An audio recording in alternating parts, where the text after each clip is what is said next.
The worst were the first days in the shelter. It was too hot during the daytime, so much so that at times I threw off all my clothes. In addition, I was covered with lice and itched almost constantly. As a result, my body was covered with sores from the heat and the scratching. On the third day, I asked Shura for a kerosene lamp to get rid of the lice. I couldn't stand it any longer. She brought me a lamp, but I quickly gave up my idea as there were no matches to light it. The three women took it upon themselves to take care of our safety and feed us.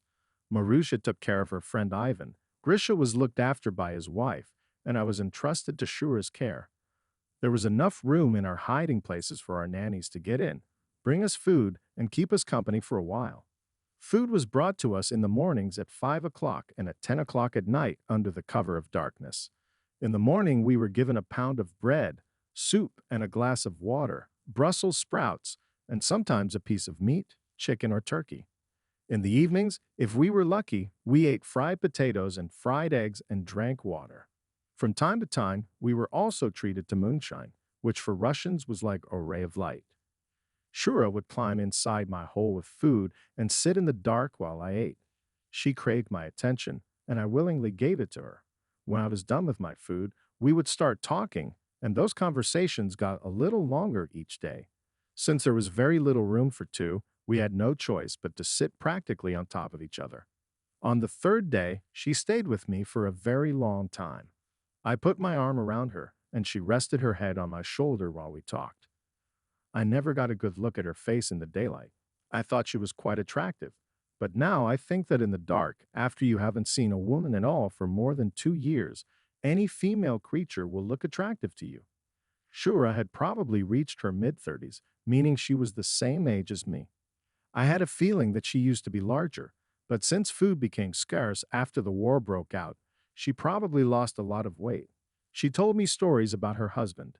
He had left home over 2 years ago, and it had been over a year since she had last heard from or about him. She had come to terms with the fact that he was probably never coming back. She told me about his drinking, about how he could show up at the house drunk after a night out and rape her. I listened attentively, and she kept talking and talking. By the time she finished, she had both arms around me tightly. I kissed her on the forehead, and we sat quietly, pressed against each other for a few more minutes. "I'm very grateful to you," I said. "You're risking your life for me. You realize that if I am caught, we will both be shot." She stroked my cheek with her hand. "I'll take care of you until all this is over, until the end of the war. You can stay here." It had been 6 days since I had seen a ray of sunlight. I asked Shura how long I would have to stay here, but she kept telling me to be patient, saying that everything would change for the better. Every day I wanted to spend at least an hour in the fresh air, but my nurse kept me from doing so and forced me to stay in my hole. During her visits, when she brought food, Shura brought news of what was happening in the war, heard from the Russian soldiers. Many more Russian troops had arrived here and were completely flooding the town and the surrounding area. She said she often saw German prisoners being led through the streets. This news made me completely excited. I wanted to get out of here and fight alongside my comrades. She got tired of hearing this from me, and in time she stopped telling me the news.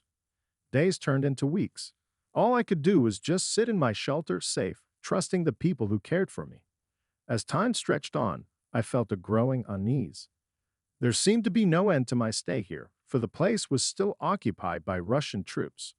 While my two comrades seemed quite content to spend their time in hiding, I was not. Regardless of what was happening outside, they were in their homes, and my home was a long way away. They were close to the ones they loved, and I had to get back to my battalion. On the afternoon of December 15, some movement was heard outside, and the monotonous flow of the days in the shelter was broken. I heard someone talking loudly in the yard. I couldn't make out exactly what was being said, but it was the voice of a man who was obviously angry about something. Then I heard him yell in a demanding voice, "Where are they?" Marusi replied curtly, "There is no one here." I heard approaching footsteps, the clanking of a shovel as the man began to dig near the stable. Then I heard the sound of a second shovel digging into the ground as a second soldier joined the work. All around, everything was turned upside down.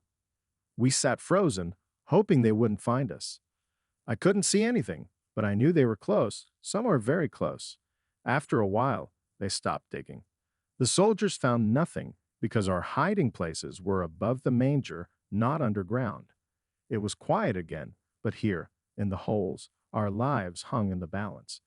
Time stood still. Every minute felt like an hour. Looks like we dodged a bullet today. Several more long, exciting hours passed before we were told what had happened. After dark, we finally heard Marusi's voice. She brought us some food and said she would bring us more later in the night. According to her, we had been given away by a neighbor who had told the authorities that someone was hiding in the stables because food was always brought there. Maruzia suggested that we leave in 2 days. She had relatives in a town 30 kilometers away who could shelter us. Now we were being followed by the NKVD, and she was afraid that these people would come back.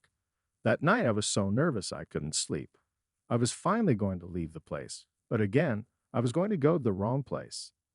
The next morning, even before sunrise, Marusha brought all of us some food. It was not enough, but she said there would be more in the evening. 10 hours passed before I heard Marusha and Grisha's wife come in to take care of their men. Marusha leaned over my hiding place and quietly warned me that Shura would come to me in an hour.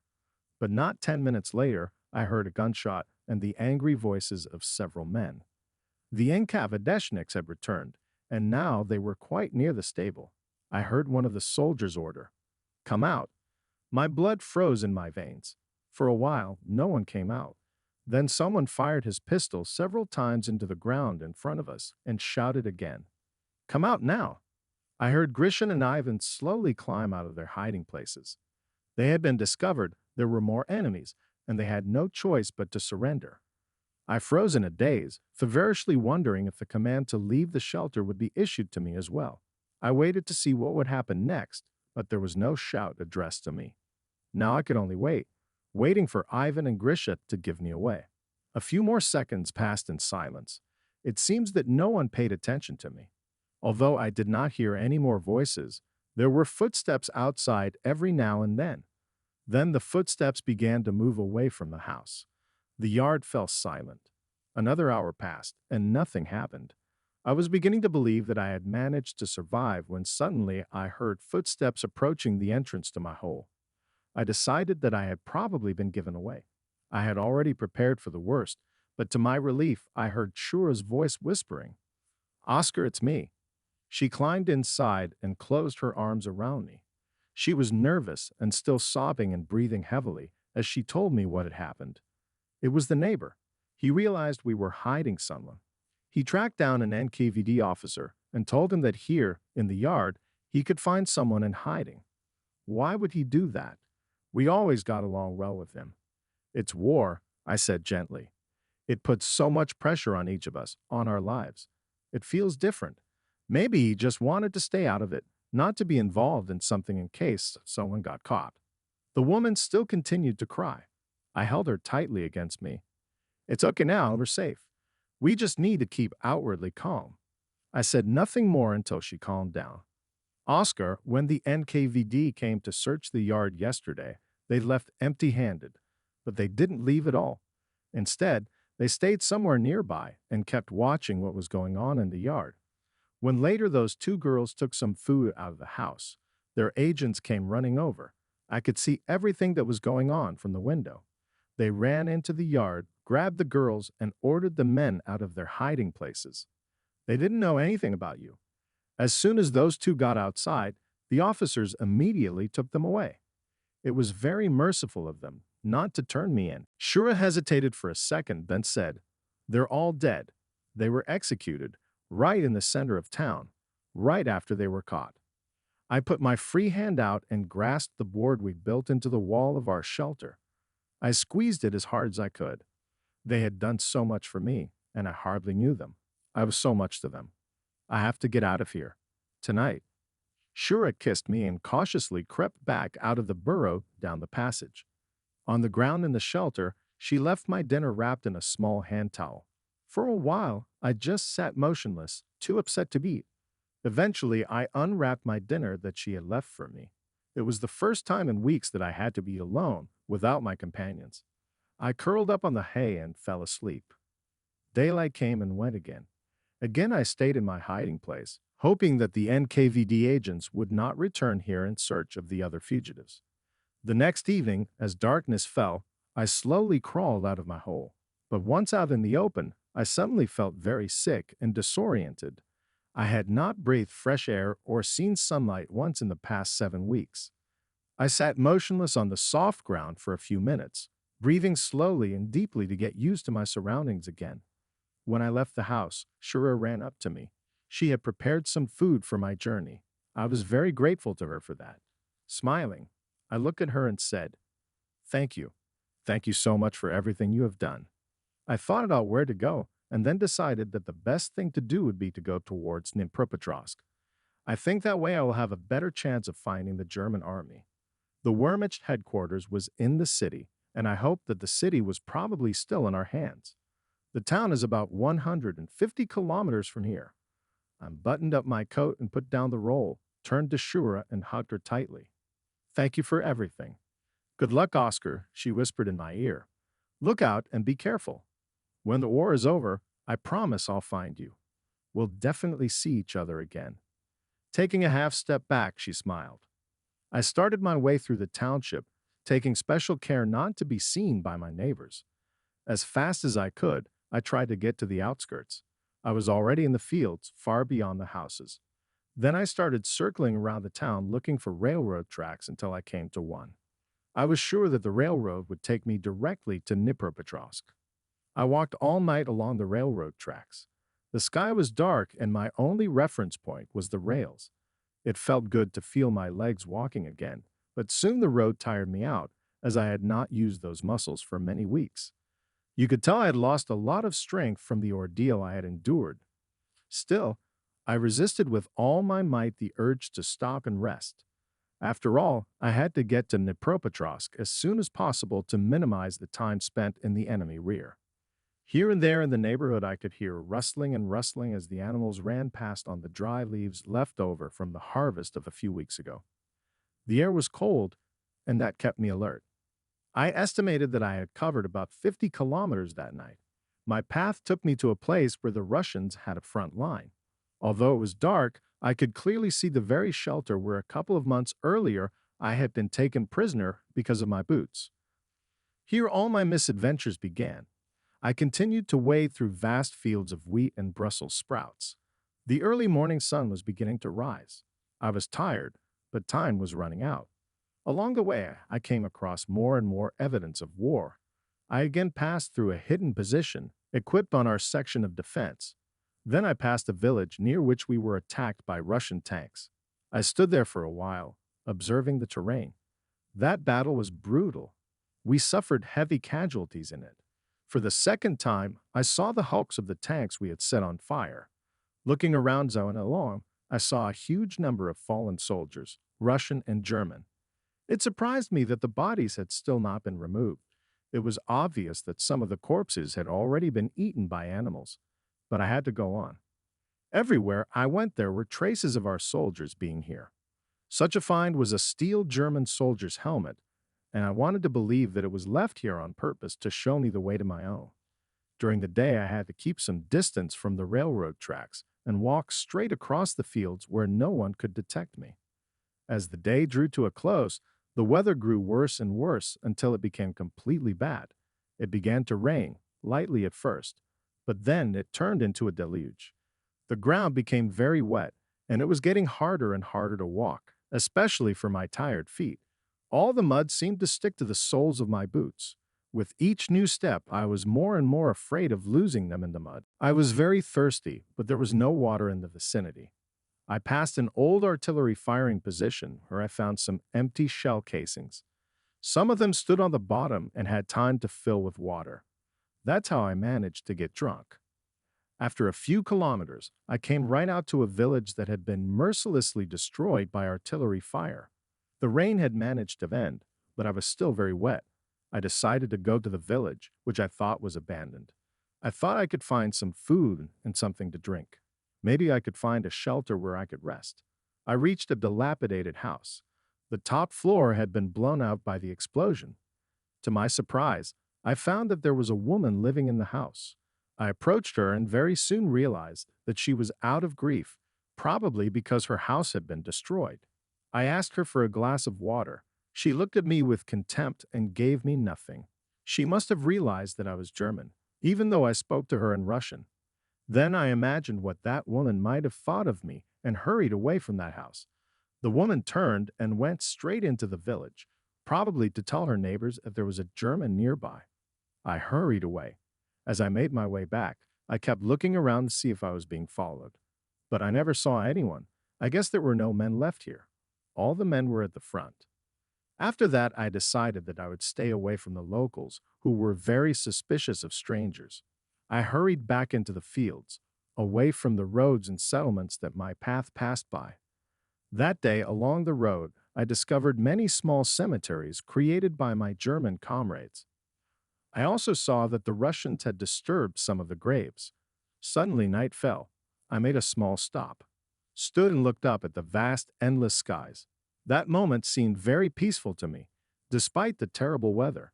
It had gotten colder, and it was snowing. I reflected on the situation in which I found myself, on the series of events that had brought me to these places. How terrible it was to realize that I was here alone, frozen, hungry, and tired. I am hundreds of kilometers from home, on foreign enemy soil. At any moment, I could be captured or killed.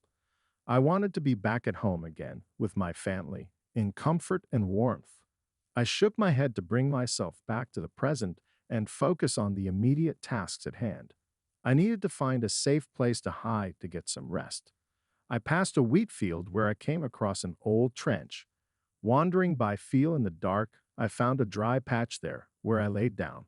Soon a great snowstorm began, but the trench was so deep that the wind did not get into it, but only blew it overhead. And I was so exhausted that I quickly fell asleep, even though I felt very uncomfortable in this cold and damp. I don't know how long I was out of reality, but I was jerked out of sleep as if a locomotive had passed by. When I opened my eyes, I saw that it was daytime. For a while the transition from deep sleep to daytime wakefulness was taking place, I remained on the ground. I reached into the bundle Shura had prepared for me and took out a piece of dried meat and bread. Both were tough and hard, but my empty stomach was glad for that too. My adventures continued after I got to my feet and began to climb out of the trench. Before leaving it, I stopped and looked around carefully, wanting to make sure I was alone. There was no one within sight.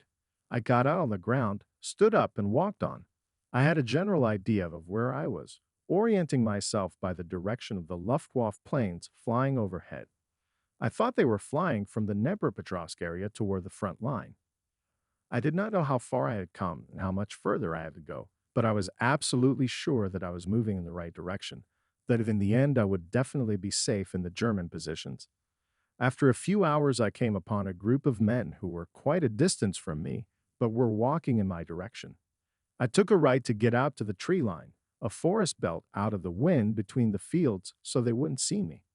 I reached the tree line, hid behind a thick tree trunk and stood like that, not moving and watching them.